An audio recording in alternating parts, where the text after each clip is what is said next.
ഇതാണ് കാപ്പിരി മുത്തപ്പന്റെ മാടം. ആരാണ് ഈ കാപ്പിരി മുത്തപ്പൻ?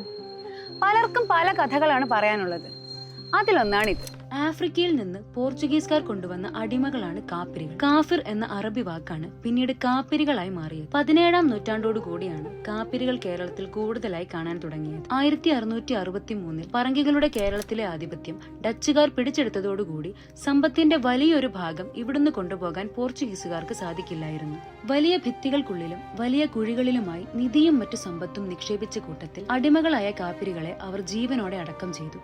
കാപ്പിരികളുടെ ആത്മാക്കൾ കാവൽ നിൽക്കുമ്പോൾ ആരും അവരുടെ സമ്പത്ത് കൊണ്ടുപോകരുത് എന്ന ക്രൂരമായ ബുദ്ധിയായിരുന്നു ഇതിനു പിന്നിൽ. പിന്നീട് കാലം ചെല്ലുംതോറും കാപ്പിരികളെ പല രൂപത്തിൽ പലയിടങ്ങളിൽ സ്ഥാപിച്ച കാപ്പിരി മഠത്തിനടുത്തായും കഥകൾ പ്രചരിപ്പിച്ചു.